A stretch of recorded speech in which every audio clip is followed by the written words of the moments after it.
So very warm welcome and good morning to all the participants.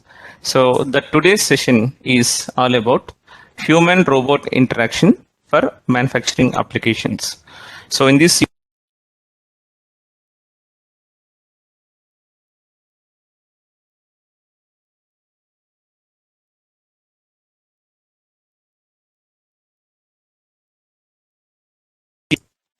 am I audible to you all? Yes, sir. You are audible. Yeah.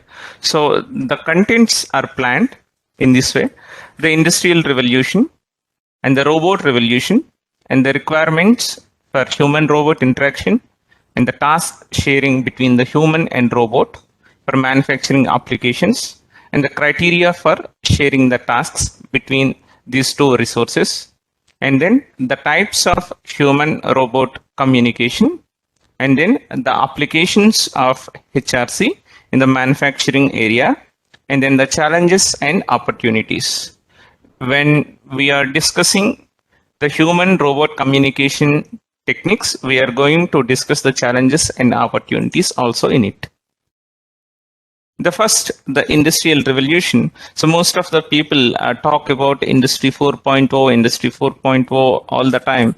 But if you see the significant changes from the industry 1.0 to industry 4.0, in industry 1.0 mostly the fabrication of the iron and the steam engines were given the highest priority. Those were, in fact, driven the technology from the 1760s, the 18th century. So basically, the power was used to fabricate the cloths, and then the manufacturing of iron is used to fabricate some small machines and tools to fabricate the cloths, and the power from water vapor is used to ship those things, transport those goods to across the globe.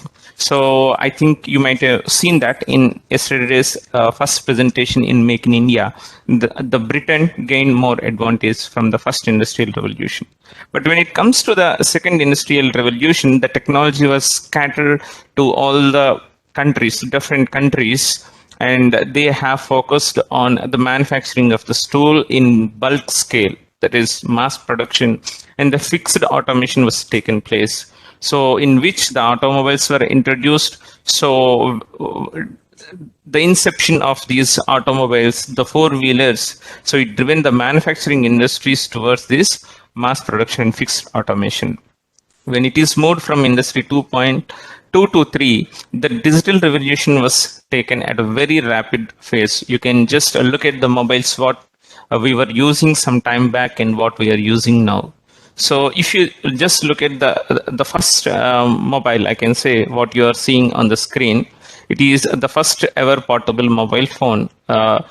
It's the Motorola Dynatec. It was cost around 4,000 US dollars. So some time back it was used as a huge status symbol in 1983. So then after, in 1995, the slight modifications were taken place. You can see some colored text was there. Some 3 to 4 colors were used to display the text. This is by the Siemens S10. And the third one is the BlackBerry. This is the first mobile phone with the 3G technologies through which you can able to send the mails in 2005. And in 2007, you can see the first generation of Apple iPhone.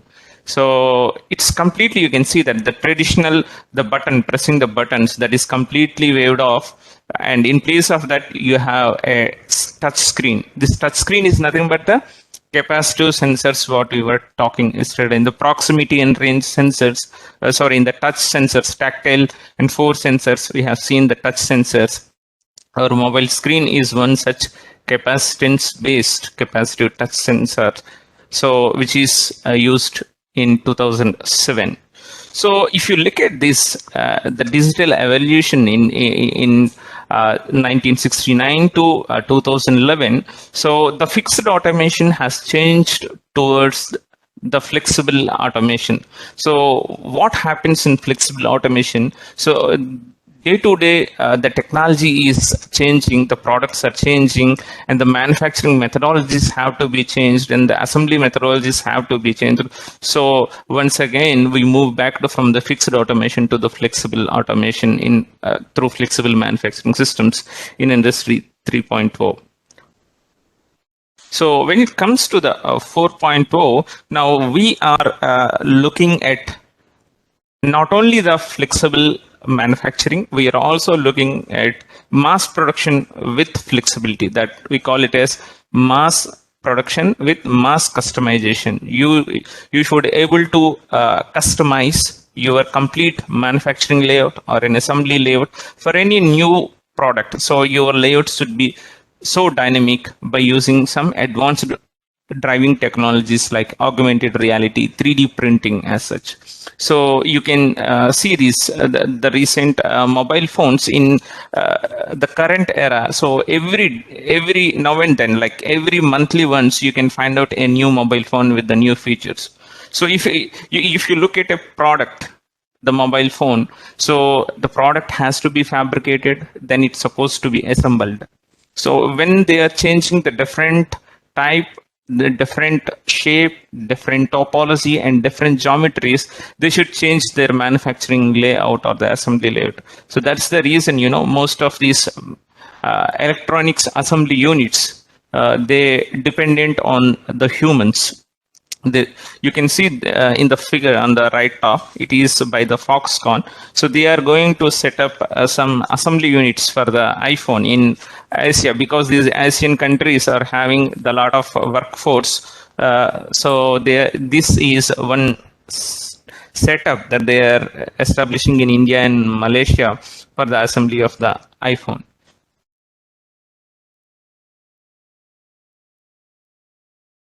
So if we look at the evolution from the robot perspective, so the robots were started using for the mechanized applications in 1935. The first operation is just for the pick and place application. So you can see this image. It's a similar to a timber truck kind of thing, to take the logs and then the cut logs and then place it in some specific location, like a palletizing the things. So next, in Robot Revolution 2, then NC controllers have come. So these numerical controlled robots can be multi-programmed for specific applications. Rather, in the Robot 1.0, you can use it for one single application, as similar to a single mission with multiple degrees of freedom. But when it comes to Robot 2.0, it has multiple degrees of freedom. The mission has multiple degrees of freedom, and also it can do multiple tasks where you can use or input your own program to do the specific task. And when it comes to the third revolution in the robots, that is the electronics parts and the control systems part from the both. So where you can use some intelligent controllers and also some intelligent sensors, and you can make the robot more intelligent to perform a specific task. And when it comes to the Robot 4.0, since we are moving from once again flexible automation towards the mass customization, so the robots and the humans have to work together. So the collaboration should be established in between the human and robot at the workspace. So the Robot 4.0 is completely the cobots, the collaborative robots. In today's session, we are going to see some of such collaborative robots and the collaborative techniques which have been already embedded into the robots. So this is the robotic revolutions.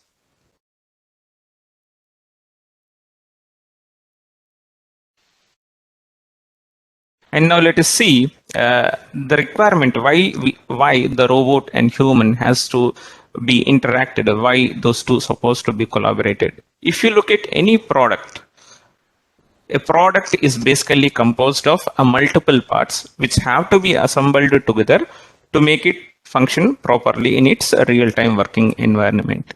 If you change some small part, the geometry or the size or the shape, the entire assembly sequence would be disturbed. when the assembly sequence is disturbed, the complete assembly layout we supposed to modify. That is the very fundamental reasons why the human workforce is used in the assembly units. And you can see that in most of the Indian companies or the OEMs, they wanted to place the assembly units in the Asian countries, not the manufacturing units, because the manufacturing can be done at very high speed automation, but the assembly cannot be, and the assembly layout has to be changed so frequently whenever they change some modifications.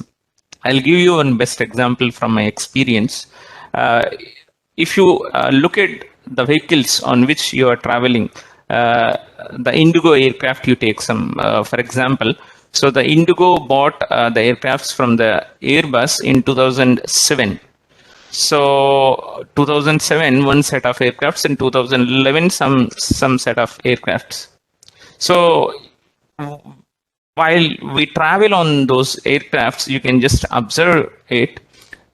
The components inside the aircraft, which were fabricated almost some 10 to 15 years back, based on the manufacturing processes and the machineries available some 15 years back, which means the design of such components were made at least some 20 years back based on the machineries available at that time. So ideally speaking, we are currently using the technology of 20 years old or 20 years back technology based machines are the products we are using right now. So whatever technologies that we are developing now will come into the market maybe after some 5 to 10 years. That happens in the mechanical. If you take the electronics, it will take some 2 to 3 years to enter into the market, the technology to the market. So here what happens, so we have to really adopt or use the advanced upcoming technologies to speed up the manufacturing process, to increase the productivity, to release the product early into the market. So when they are trying to do that, for example, you can see this, the material side, I say, previously in 1970s and 80s, most of the metallic parts that you can find out in the aircraft, and you can see the Honda Activa, sometime back it is so heavy and made up of the metallic parts. And in the recent Activa, you can see that they say it's a fiber body. So they are replacing the metals with some kind of hardened polymers and then the composite materials. So if there is a change in the material, the change in the manufacturing process happens. If there is a change in the manufacturing process, and sometimes it influences the assembly, so you have to once again change the complete assembly layout. So the flexible assembly systems gives a provision for the mass customization of the complete manufacturing layout. So that's the reason we use this human robot interaction in order to have flexibility in the manufacturing units. Now, once again, I'll just take you through the human-based assembly system. So human-based assembly system is so flexible because the degrees of freedom that a human has, it is very high. And then humans are very intelligent. They can think on their own and take the decision for a specific process. And the disadvantage side is the production rate is very low in human-based assembly system, and the cost is also, of course, low. And when you look at the robot-based production system, which is a fixed automation, once again, so multiple robots are arranged in a sequence. So each robot, a robot is a simple reprogrammable machine, and whatever program that you give to the robot, based on that it functions. So in a robotic assembly line or manufacturing line, you have to input your own program into the robot based on the task. So what happens, the robots do not have any fatigue and they can work 24/7 with a regular maintenance and checkup.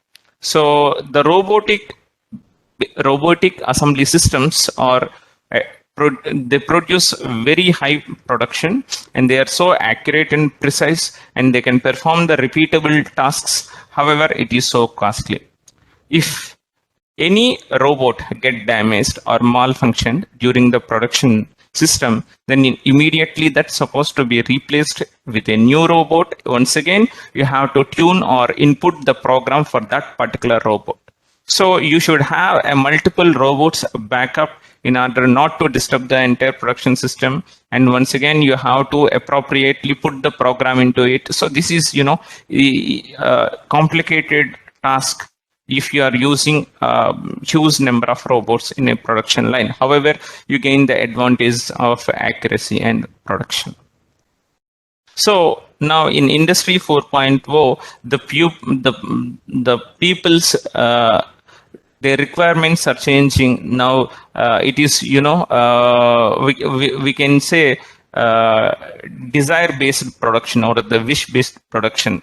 So it is not like a mass or batch production.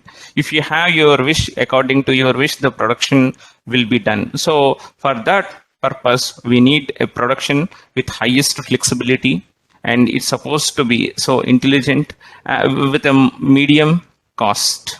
So when we are having these things as our requirements, obviously we have to move towards the human and robot integration or a collaborative environment in the production system. So we have seen the requirements why the robot and human have to work together. Now let us see if there are certain tasks, how to divide the tasks to the human and robot. So you can see some tasks can be only done by the robot, some tasks only can be done by the human, and some tasks can be done by both human and robot. In such instances, how to take the decision in allotting the tasks to the human and robot. In the assembly terminology, the both human and robot will be called as just a resources. So now these are the 7 parameters which define the resource allocation. So in this allocation, so few belong to the part side, that is the perspective of the component, and 1, 2, 3, that is the part weight, part size, and flexibility. Those 3 from the perspective of the component. And if you look at the 4th one, the stretch, that is the perspective of the operation that the robot going to perform. And the 5th is the perspective of the space where you are going to do that specific operation. The 6 and 7 are the robot perspective. Now let us look at one by one. The first one is the part weight. If the part is so heavy, the human cannot able to handle it. He can't able to lift it due to own physical constraints. So in such cases, it is better to assign to a robot. So the robot can be designed with a high payload capacity, and then appropriate grippers can be attached to the robot to handle such huge or heavy weights, and appropriate actuation systems supposed to be provided for that specific purpose. The second criteria is size of the component. So if the size is too small, the humans sometimes may not able to see it. So in such cases, the precision manufacturing, we can go for the robot. If it is too heavy, also too large, also the humans cannot able to handle it. When the size of a component is high, obviously the weight also would be high. So in such cases, we can better use the robots to handle such components. Sometimes the gripping problems also. So we may have, because our hands, the length of the hands restricts the size that we can hold it. But however, when you use the robots, you can design the grippers according to the size of the component it's going to be handled. So you can see here, the grippers are so designed to handle the large components in bigger dimensions.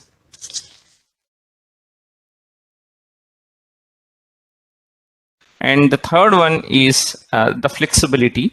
Here the flexibility is referred to the non-rigid parts.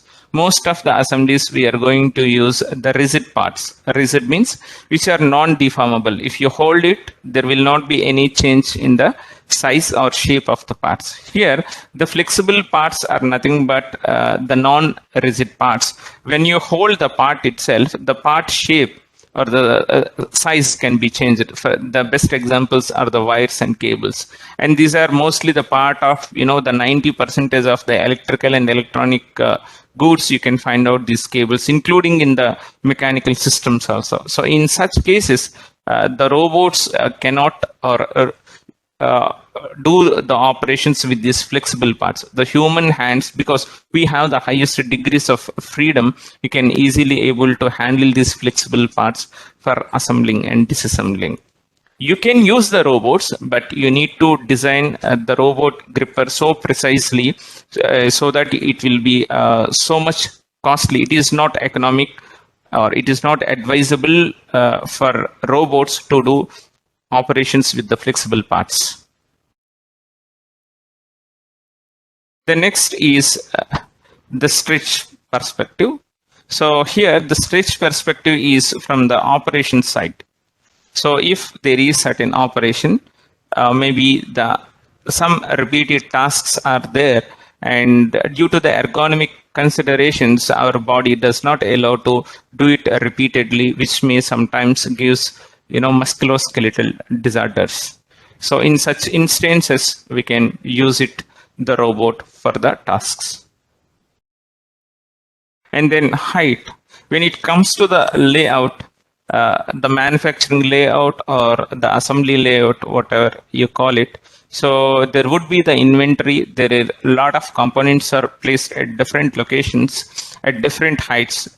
So the humans have a problem with the height. The maximum height the human is the 6 feet in Asian side, and if you lift up further your hand, so the component size and weight also further restricts. So in such cases, we'll be mostly dependent on the robots based on the space constraints.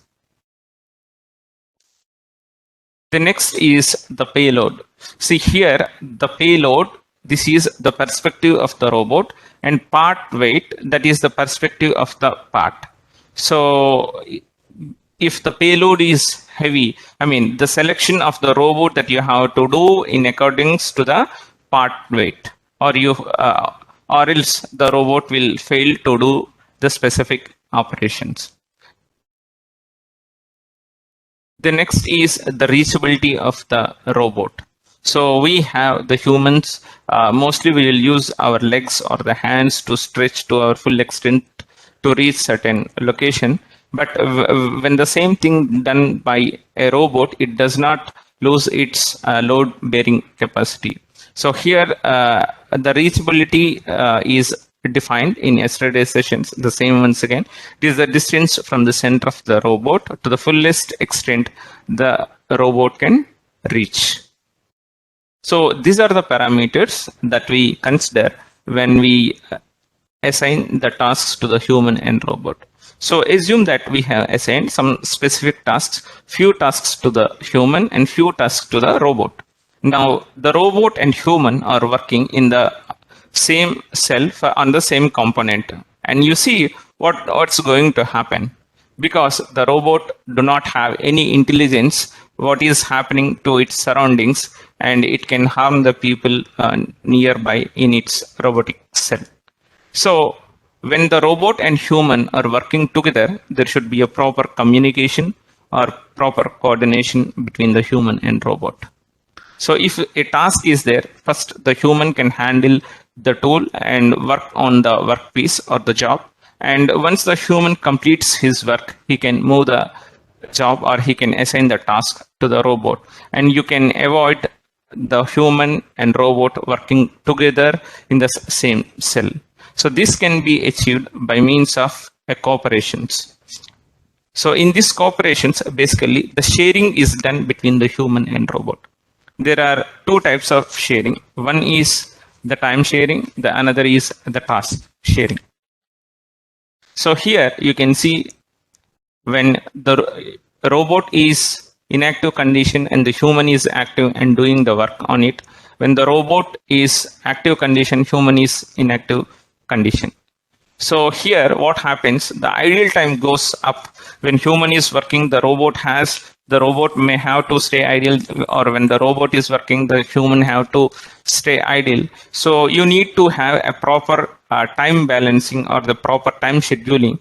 If you assign a task to a robot and if you assign a task to the human, both may not take the same time to do different tasks. So here the time balancing is very difficult in such case of time sharing. And the next is the work sharing. So work sharing can happen in two ways. If the component is very huge, at the parallelly the robot and human can work together on a same component. There should be a fencing between the human and robot, and in mid of the fencing the part can be positioned and robot would be working on the one side and the human can be working on the other side. But in these cases the flexibility to the human and robot is very low to work.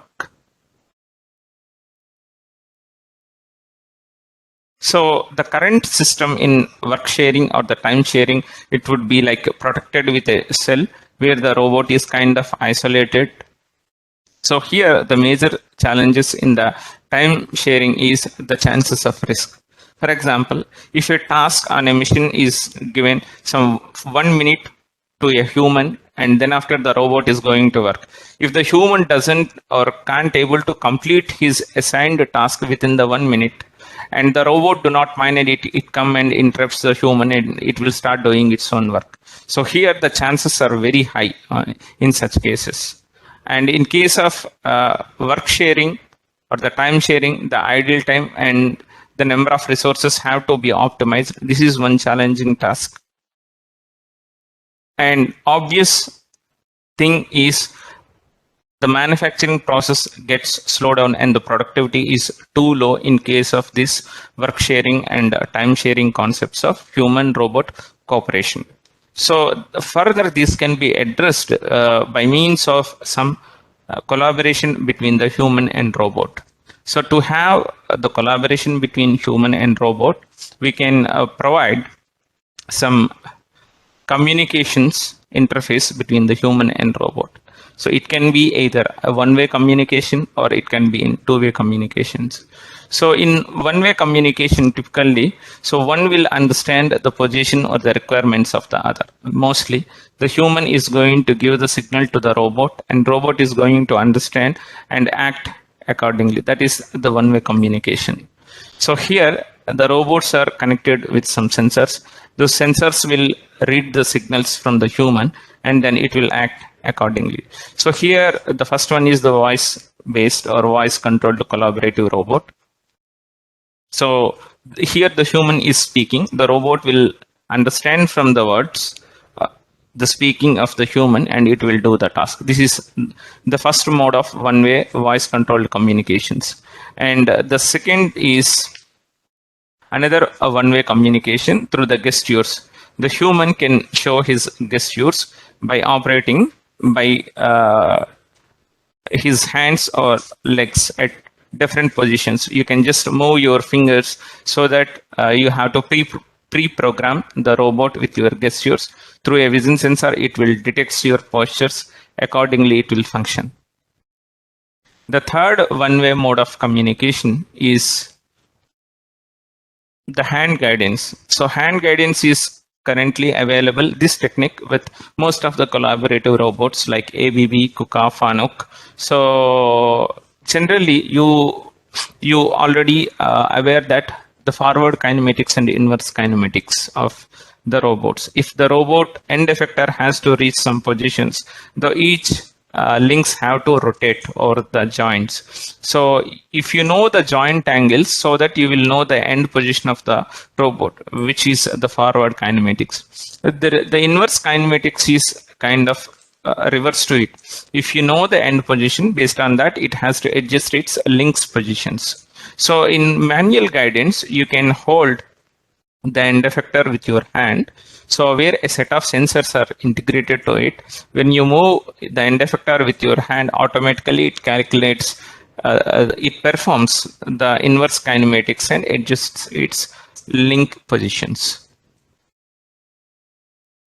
And the fourth one, the one-way communication between human and robot, is power force limiting.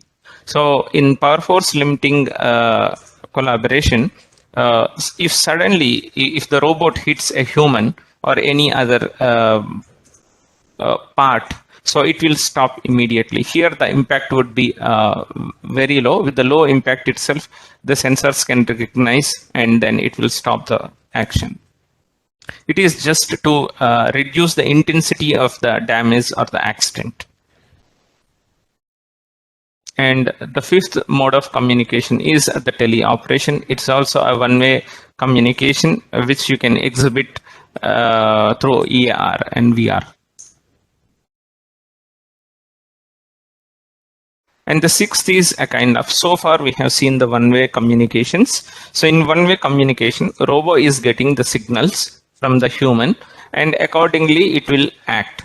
That in the current case, the human is also receive some signals from the robot, the dangerous zone and non-dangerous zone by wearing an augmented reality glasses. So there should be a real-time interface between this robot and EAR so that he can able to decide like whether he has to be inside the work cell or he has to stay outside the work cell. Excuse me. So now let us see in detail one after another. So the first one is the voice controlled. So here when a person is speaking, so the sound sensors will understand the command and then it will act. But here the major problem is there should not be any noise or there should not be any disturbance, and multiple people from different countries and different languages, their accents are so different.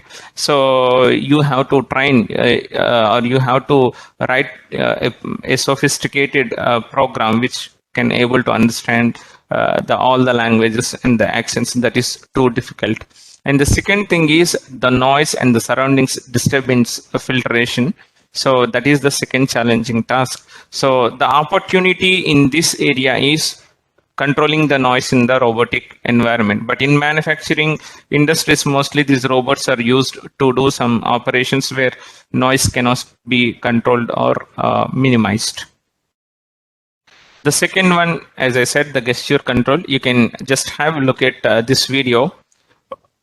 So there would be some communication which is passed from the human to the robot by means of the signals by attaching certain sensors. You can see when the fingers were waved off, were shaped. So the robot come back to its rest position. So based on the program, how you have written the arm up position, arm to the 90 degrees position, complete lift position, or cross hands position, you can take certain positions, and for each positions you can define the images and you can embed the program to the robot so that it can act accordingly to your gestures. So here the problem is here two kinds of there. So one is the users, they will be wearing some kind of a, the smart watch kind of a sensors. You can see the human is wearing around his hand, which communicates the signal to the robot. So if the new person has to come and work in that environment, once again he has to remove all the stuff and then he has to give it to the other person. So there is a lot of time consumption is there.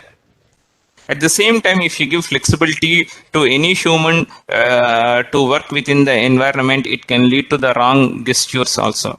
So in such case, there should be a trust-based system should be developed in between the human and robot for the proper coordination. So the third one is the manual guidance. You can see it.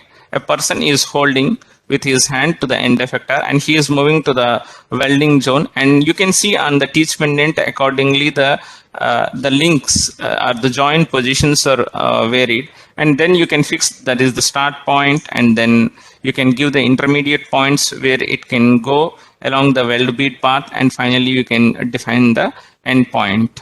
So this is, if you take a traditional robot, what will happen, you have to build the path for a welding, the start point, end point, and the path of the joint. When you define that, that path supposed to be converted into multiple points, multiple segments. So through the multiple points, you have to build this path, and this path supposed to be given in terms of the link angles. This is how you have to tune your robot through a teach pendant. But in manual guidance, that is so easy.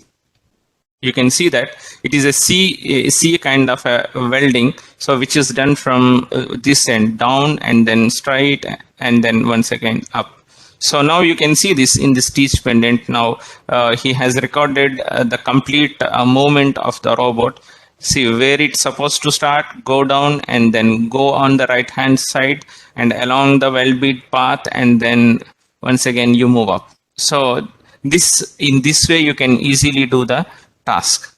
But the these kind of robots supposed to be equipped with the multiple sensors at the end effectors, and the applications are very limited. Maybe you can use it for a standard welding or a pick and place operations.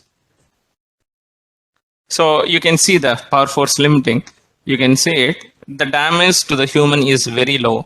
When there is a very low impact itself, the sensor can able to find the collision and it stops functioning.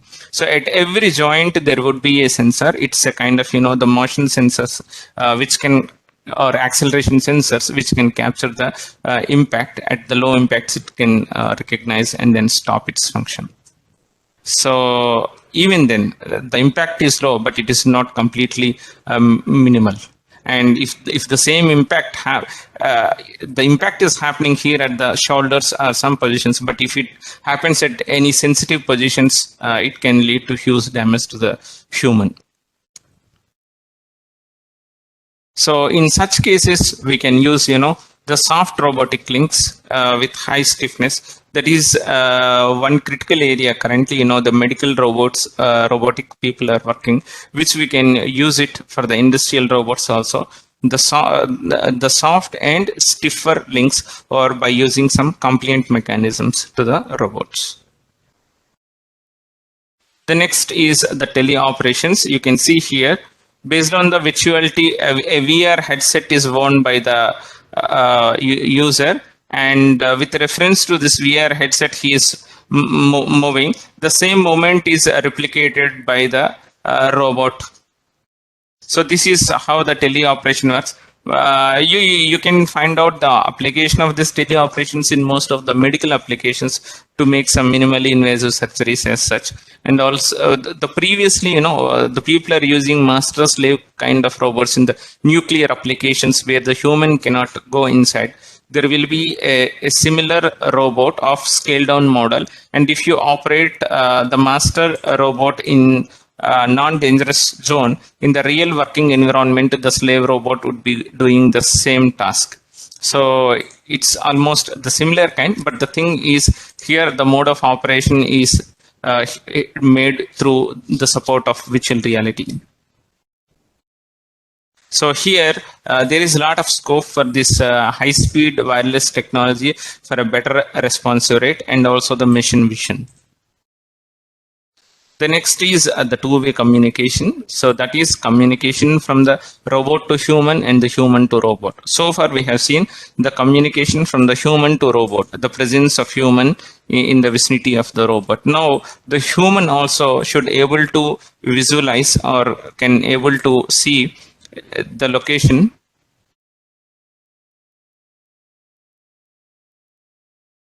The human should also able to visualize and see the robot location. For example, you see here in the robotic cell, around the robot there are certain zones. In the red, I can just play this video. You can see that there are some red color zone and then yellow color zone, some zones are there. So here this is a completely fenceless one. This is a laboratory by a simulation made by University of Patras on human robot sharing tasks. A kind of wheel and axle assembly that they are doing. So some assembly operations have to be done by the robot and some have to be done by the humans. You can just see here.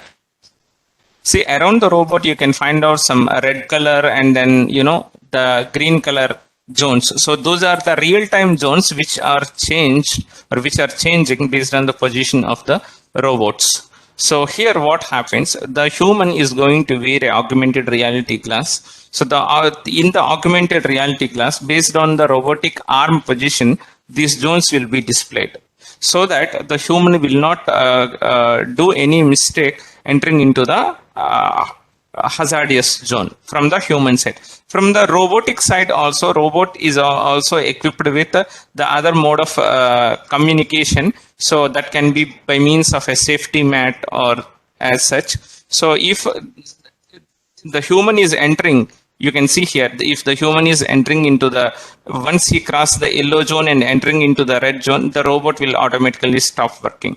You can just, I can just move back this video a little back. You can see that there is a red zone and yellow zone and green zone supposed to be there. So here you can see the red and yellow zone, so around the robot. So when the human is entering into the red zone, so the robot will automatically stop working. So then human can go and work on it. So in the high speed automations, you can use this kind of technology, a two-way communication, which would be so helpful to do the task without any hazard to the human or robot. So this is all about the human robot communication and human robot collaboration techniques. So now I'm just going to take you through some videos of how the traditional robots work on certain operations, how the same work, the similar work is carried out by a collaborative robot. So this is some inspection purpose for a sheet metal plate. So for visual inspection, so this robot can do only the visual inspection. So I'm just skipping this video because these are all the traditional videos. I'm just taking you through the collaborative video. This is for the pick and place object. This robot is specifically designed and can do only the pick and place, and then packing, and then assembly.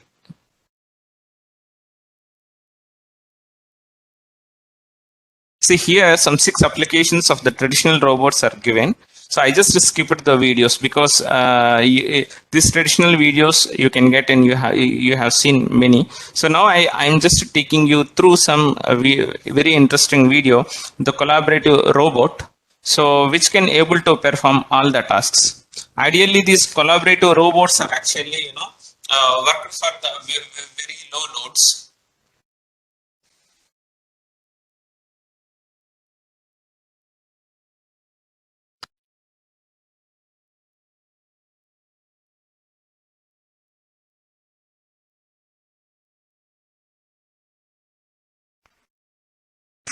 So here you can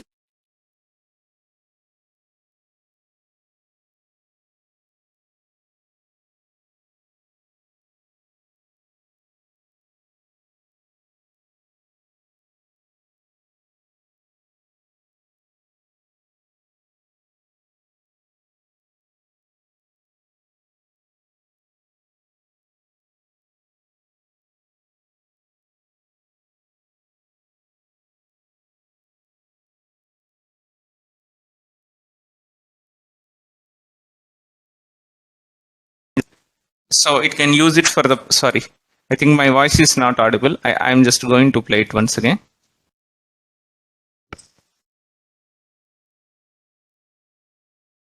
So generally the collaborative robots are designed for the low weights, but here this FANUC series, they have come up with multiple configurations to have a high payload capacity for the material transfer or the palletizing.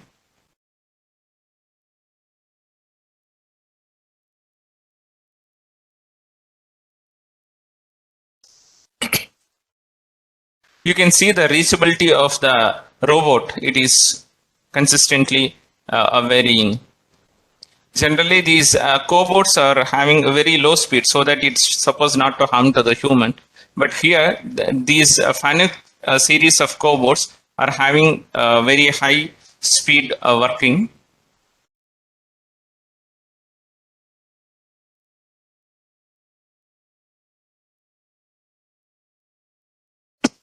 You see, this is where the, power force limiting. When this gentleman touches on the joint and it just stopped its function, and then it can resume its task. So in the controller, it would be stored. This is the hand guidance. So through which you can able to control the end effector. So the inverse kinematics can be all computed and then implemented at the every links.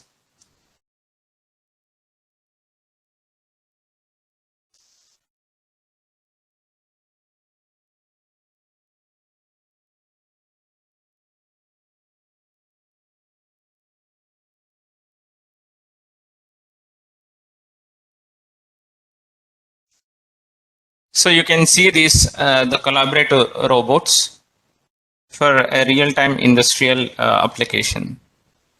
Is it stopped? I think there is some problem in video. I'm just going to play it once again.